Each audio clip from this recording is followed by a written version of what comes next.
കേരളത്തില് മാത്രം ഒഴിച്ച് ബാക്കി എല്ലാ സ്റ്റേറ്റിലും, തമിഴ്നാടും, എന്നാൽ സൗത്ത് ഇന്ത്യ ഒഴിച്ച് ബാക്കി എല്ലാ മേഖലയിലും BJP-യുടെ മേൽക്കൈമ പൂർണ്ണമായി. നിതീഷ് കുമാറുടെ കൂടെ പോയപ്പോ തീർന്നെന്ന് അർത്ഥം മനസ്സിലായി.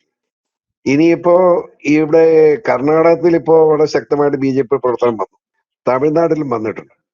ഇനിയിപ്പോ LDF-ഉം UDF-ഉം ആയി ജനങ്ങളെ വിഭജിച്ചിരിക്കുന്ന കേരളത്തിൽ മാത്രമാണ് ഇനി BJP-യുടെ ഒരു ശക്തി കേന്ദ്രമായി മാറേണ്ടതായിട്ടുള്ളത്. യാതൊരു സംശയമില്ല, ഇവിടെ LDF-ഉം UDF-ഉം ഒരേ കക്ഷിയാണെന്നും ഒരേ തോൽപക്ഷികളാണെന്നും കേരളത്തിലെ ജനങ്ങൾ മനസ്സിലാക്കി കഴിഞ്ഞു. ഇവരുടെ പോക്ക് ശരിയല്ലെന്ന് മനസ്സിലായിട്ടുണ്ട്.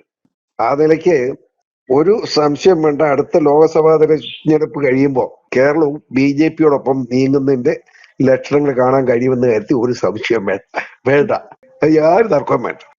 ഇത്തവണ കേരളത്തില് ഈ അക്കൗണ്ട് തുറക്കുന്ന എല്ലാവരും പറഞ്ഞു. എന്റെ കണക്ക് അക്കൗണ്ട് തുറക്കല്ല, 3 or 4 സീറ്റ് നിർബന്ധമായും BJP-ക്ക് കിട്ടാനുള്ള സാധ്യതയാണ് കേരളത്തിൽ ലോക്സഭയിലുള്ളത്. അതിന്റെ അർത്ഥം എന്താ വെച്ചാൽ അടുത്ത നിയമസഭാ election BJP vs Congress plus CPM, LDF plus UDF ആയിരിക്കുമെന്നതിൽ സംശയം വേണ്ട. അങ്ങനെ വന്നാൽ ഒരു വലിയ താമസമില്ലാതെ കേരളവും BJP-യുടെ ഭരണത്തിലേക്ക് പോകും. കാരണം എന്താണെന്ന് വെച്ചാൽ ഇവിടെ ഇപ്പൊ മനുഷ്യൻ ജീവിക്കണമെങ്കിൽ BJP-യുടെ പിന്തുണ വേണം. ആ നില എത്തിയിട്ടുണ്ട്. അതുകൊണ്ടാണ് പ്രശ്നം. അല്ലെങ്കിൽ ഒരു ഇവിടുത്തെ CPM-ന്റെ ഗുണ്ടായുസവും ഇതിന് കൂട്ടു നിൽക്കുന്ന പിണറായിയുടെ മുൻപോട്ടുള്ള പ്രയാണത്തിൽ ഇവിടുത്തെ നിഷ്പക്ഷമതികളായ മുസ്ലിം സഹോദരങ്ങളോ അതല്ലെങ്കിൽ ക്രിസ്ത്യൻ ന്യൂനപക്ഷ വിഭാഗങ്ങളോ നായർ ഉൾപ്പെടെയുള്ള ഹിന്ദു വിഭാഗങ്ങൾക്കോ രക്ഷയില്ലാത്ത നിലയാണ് വന്നിരിക്കുന്നത്. സ്വാഭാവികമായി ലോകം ബഹുമാനിക്കുന്ന ഇന്ത്യയുടെ ഏറ്റവും പ്രധാനപ്പെട്ട വ്യക്തിയെ മാറിക്കഴിഞ്ഞാൽ നമ്മുടെ മോദിജിയോടൊപ്പം കേരളത്തിലെ ജനങ്ങളും ആരാധന മൂത്ത് പോകാനുള്ള സാധ്യതയാണ് ഞാൻ കാണുന്നത്. അത് സംഭവിക്കും. പിണറായിയുടെ നാശത്തിലേക്കുള്ള വഴി തുറക്കുക പിണറായിയുടെ നാശത്തിന്റെ പൂർണ്ണതയാണ്. നാശം കൊണ്ട് കുറച്ചു നാളായി. ഒരു രണ്ടാം പിണറായി സർക്കാർ വന്നപ്പോഴേ നാശത്തിന്റെ ഒരു 20% നാശമായി.